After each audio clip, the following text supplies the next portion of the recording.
Yun mga cottage, no? So nagtanong pala ako kay sir na dito po ay nagtatrabaho. So sabi niya mga cottage, may nagbabantay din naman pala doon sa ginagawang harang na yun.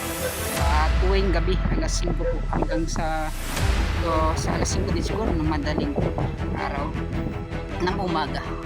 Yan, so mas maganda talaga mga cottage no, kapag ganun kasi nga po ay labas-pasok yung mga tao. So it means mga cottage na dito banda ay talagang yung security isa sa mga tapakan. So dito pala ay ganito na pala yung ginawang pagtambak, no? So lahat pala dito sa yan kung ano po yung baga street ng daanan po doon sa yan, no? So tatambakan pala. So akala ko dito lang mga cottage, no? Hanggang doon pala yung tambak. Siguro yung paggawa ng tulay doon na yan sa bunganga talaga, yung sa dulo ng Davao.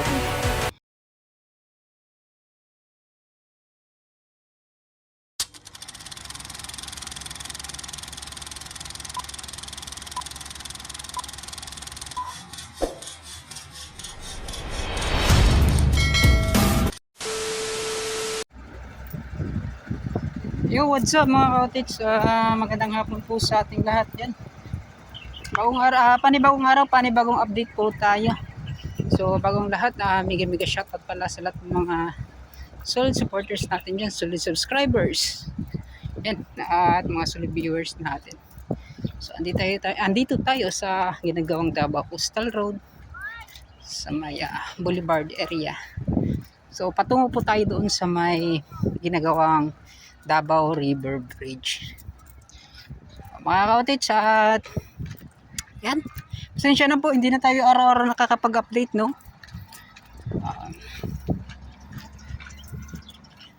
So babawi tayo sunod, mga next week siguro mga cottage, tuloy-tuloy na yung pag-update natin. Yan. So dito mga cottage, ito yung pinakauna na package na natapos.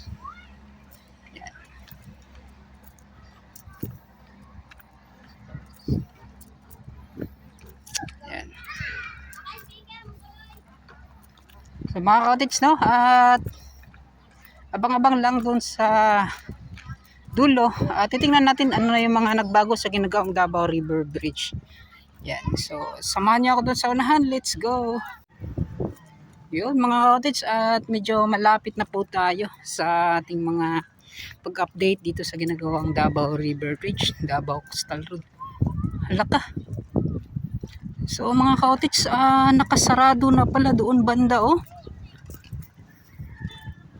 Yun.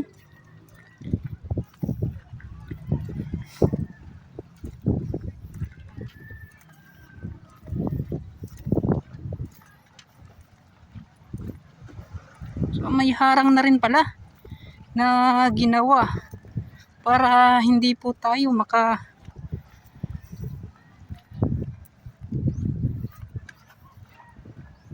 So mahirap na pala mga cottage, no, na makapasok. So akala ko ay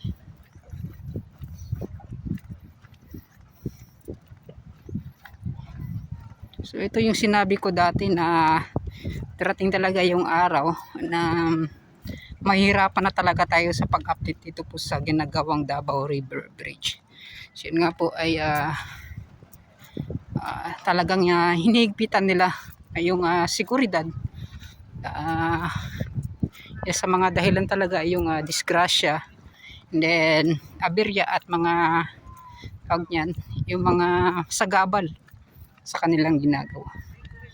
So yun. So may mga mangilan-ngilan pa naman mga cottage, no, na pumapasok. Itatry natin mga cottage, no, ano yung dahilan kung bakit nakakapasok pa yung mga tao dyan. So ngayon po ay atin binalikan. So tatry lang natin. Yan. So samahan niyo ako dun sa unahan, let's go. Yun mga cottage, andito na tayo sa itong ginagawa nilang harang para talaga ay hindi na makapasok yung mga tao dito at yung mga nagtatrabaho lang. Ngayon pa man mga ka-cottage ay ito yung mga nakita rin natin ay yan oh. So siguro ay ito po ay kanila munang kumbaga inayos. So wala pa siguro, mga bago lang to mga ka-cottage, no? Wala pa kasing nagbantay dito para talaga wala makapasok doon sa anahan. So siguro mga ilang araw na lang ngayon mga ka-cottage, may magbabantay na po yan dito. So ito para siguro sa guard house, no mga ka-cottage. So ngayon mga ka-cottage, tatry lang po natin pumasok muna ha. Wala rin po ng mga gusto ko sana amingin ng ang tawag niyan. Wala rin namang nagbabantay dito pa. So ngayon po ay didiretso na lang po tayo. So ngayon lang po ito mga ka-cottage, kapag meron na ay hindi na talaga tayo makakapasok dito. Dito mga nakalagay dito, so sa tingin ko ay ito ay kailangan na talagang makuha. So galing po ito sa Hybio company, itong mga pilote na dito po muna yan nila nilalagay, kasi yun nga po, kung pabalik-balik po sila sa pagkuha ng pilote doon sa kanilang fabrication area, dyan po sa may Bago Aplaya yan. So napakalayo po mga ka-cottage. So parang humingi po muna sila ng permiso na mailagay itong pilote po na to na dito banda sa dulo. Kasi yun nga po, nung time pa na yon na hindi pa naman inumpisahan at hindi pa ginagawa itong Davao River Bridge. So ngayon, yan o, dati marami pa pilote, mga kalahating box culvert, andito pa yan. So ngayon mga ka-cottage, itong mga pilote naman ay unti-unti nang kinakuha lahat. Yan o. Kasi yun nga po ay itong CRBC na naman yung siguro posibleng mag-aalagay naman ng kanilang materialis dito sa bahaging ito. Yan. So andito pala tayo mga ka-cottage, no, inuulit ko sa Bukana segment sa may Boulevard area. Ina-update natin muli itong ginagawang Davao River Bridge.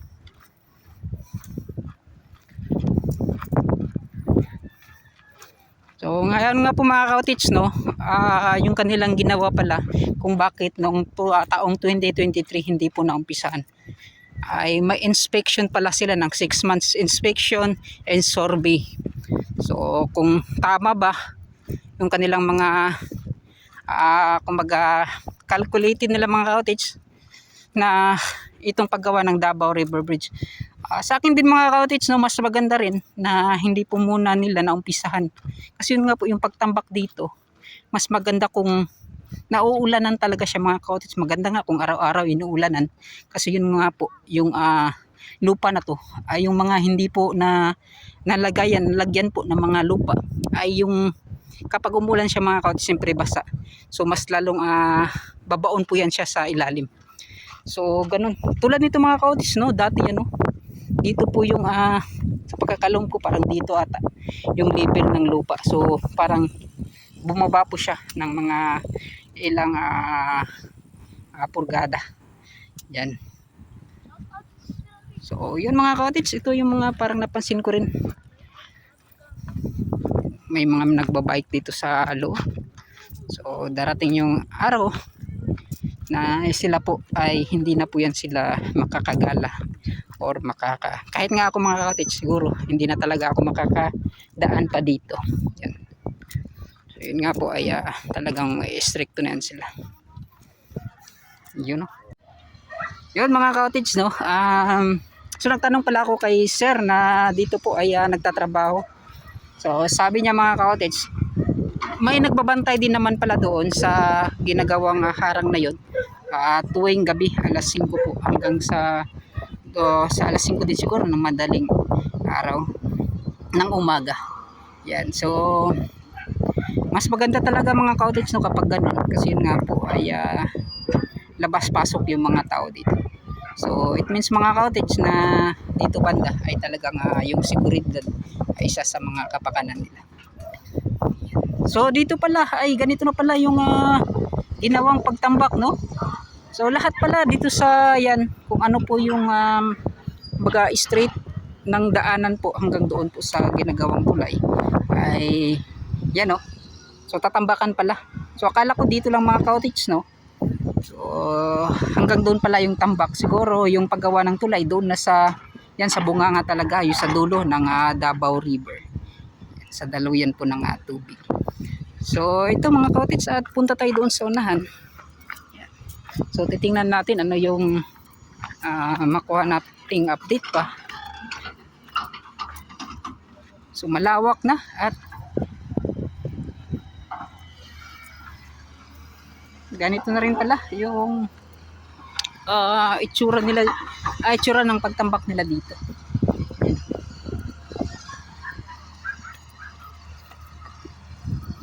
So yan, makikita natin ngayon mga cottage, no? Hindi pa dito sa kanyang gilid ay nasasarado. So sa tingin ko darating din yung araw mga cottage na isasarado din yan dito banda. Talagyan din ng harang na yun.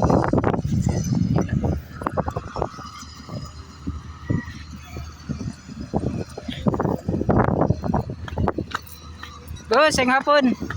Update ko Yan, salamat. Yun mga ka-cottage, at try natin pumunta doon sa dulo, no. So yun nga po, nagtanong ako kina sir. So dito rin mga ka-cottage ay lalagyan din ng harang. So ngayon kasi mga ka-cottage is free to ano tawag niyan nakakapasok kasi yung mga tao. So yung mga nagtatrabaho dito, so talagang hindi nakakatrabaho ng maayos. Yun nga po, may mga dumadaan yan. So dito banda mga cottage, no, may mangilan na makukuha. So parang dalawa or mga tatlo mga cottage sa isang side na to, sa pinakadulo niya.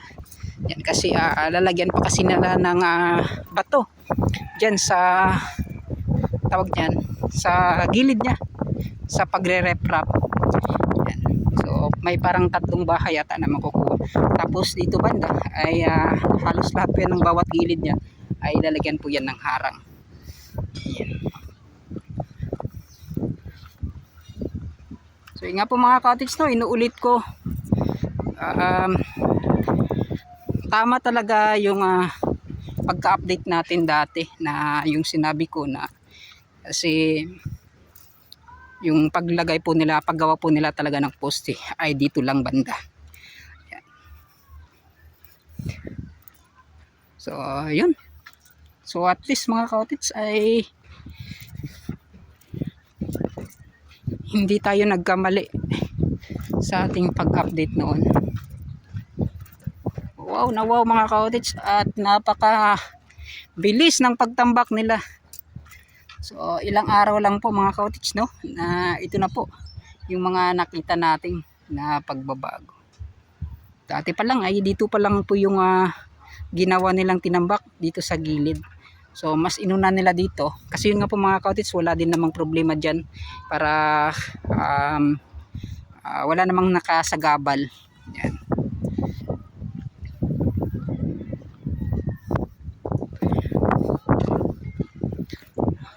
Yan, no. So dito naman banda mga cottage, no, sa mga kabahayan po ng Badjao community ay yung paggawa kasi ng ang tawag niyan, yung dike dito po sa Davao River ay yung pagkakaalam ko talaga lahat po yan dito ay masasakop po yan ng ginagawang Davao River.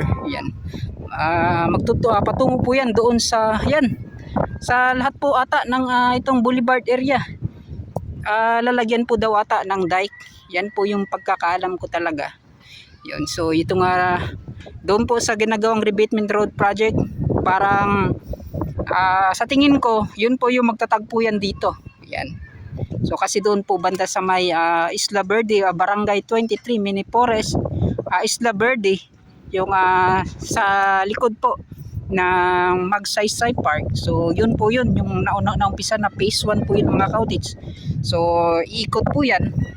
So magtatag po yan dito. So mga ka-cottage, hintayin na lang natin. At sa tingin ko yung itsura po parang doon sa may bangkal. Kita po nyo yung sa may bangkal mga ka-cottage, no? At yung dike na kanilang ginawa. Yan, no? So dito banda mga ka-cottage, ito po yung dulo na parang sinusurvey daw mga ka-cottage. Yan, no? So, kung saan po ata yung matatamaan itong kanilang ginagawa. So dyan po yung kabila, yung tawag niyan, no, sa may Times Beach Ecoland segment.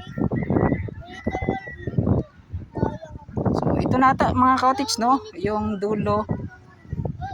So dito banda yung kanyang abutment. So 5 poste, 1, 2, 3. So tama talaga mga ka-cottage. Kung ano po yung nasa sa design. So ganun na ganun po mga ka-cottage yung ginawa nila dito. Ayan. So yan na, maghatag ko og G's sa inyo mga ka-cottage, no, mag-update sa tadiri yung dapita.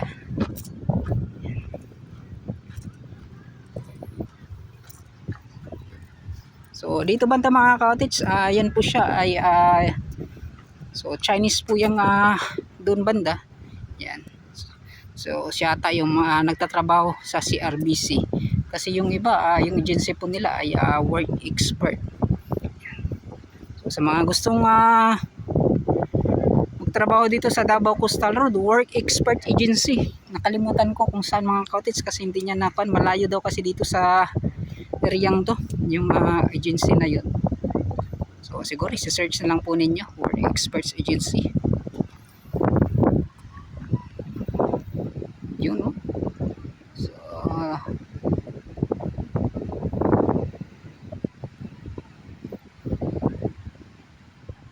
So ngayon mga ka-cottage ay at least pinuntahan natin. So baka balang araw hindi na tayo makakapasok dito kasi yun nga po, lahat po ng area na to ay masasarado na. So yung pwede na lang makapasok ay yung mga nagtatrabaho dito sa ginagawang Davao Coastal. Yan. Yan, o. So yan, ano yung mga masasabi niyo mga ka-cottage sa inyong mga nakikita. Alam ko meron naman kayong masasabi. So yun nga po, lahat naman ng tao ay may kanya-kanyang opinion. So yun.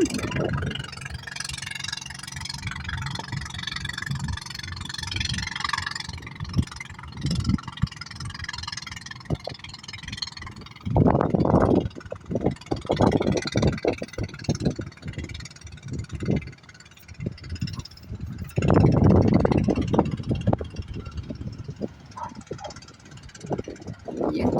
So ito mga ka-cottage, di natin alam yan, no. May ginawa sila dito na sa tingin ko mga ka-cottage, itong kanilang ginawa na ito, itong mga nakatambak na mga tubig, ito po ay gagamitin nila para just in case na grabe kaabog or ano ba dito banda mga ka-cottage, no, ay yan, ibabasa po yan nila mga ka-cottage dito sa pagtambak nila. Kasi nga po kapag mainit tapos yung sa kanina Tagalog ng abog mga ka-cottage, no. Yan, so bubuhusan po yan nila ng itong dagat na to para hindi po masyadong kumbaga abog kayo. So yan po yung parang nakita ko. So tambakan po yan nila ng tubig dyan.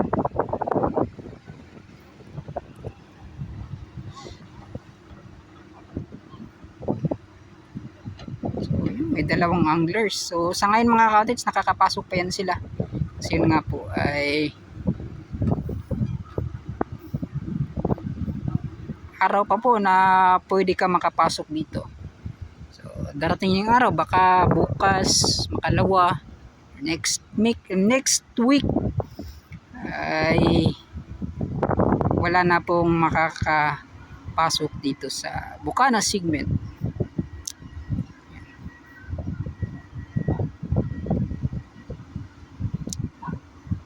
Yan o.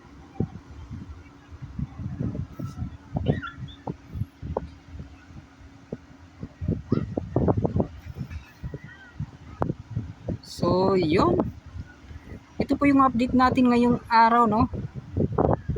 At maganda talaga may drone. Kasi nga po, hindi ko rin alam kung bakit gusto talaga na yung mga viewers yung paulit-ulit na lang tinitingnan sa taas. Yan. So ganun talaga, wala tayong magagawa dyan. Yun ang kagustuhan din ng mga viewers.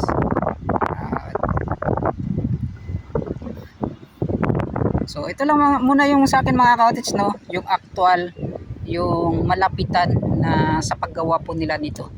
Yan. Siguro kung meron akong drone na sa mga 2 minutes or 1 minute lang mga ka-cottage, para hindi po, alam naman natin mga ka-cottage, kapag inuulit-ulit natin yan, iniikot-ikot lang ng 10 minutes sa isang drone, isang video puro drone, pare-pareho din yan mga ka-cottage. Yun nga po, yung pinagkaiba ay may mga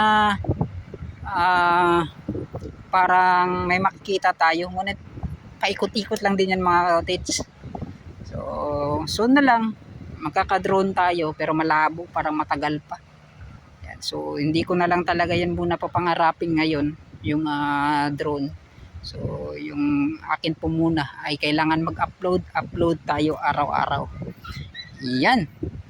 So balang araw, God's will, sa tamang panahon, tamang oras ay darating din yan, yung mga gusto nating makuha. Yan. So porsige lang, manalig lang tayo sa Diyos. Yan.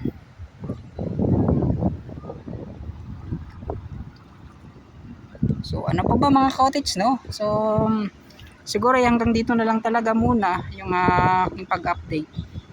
So medyo malabo yung dito.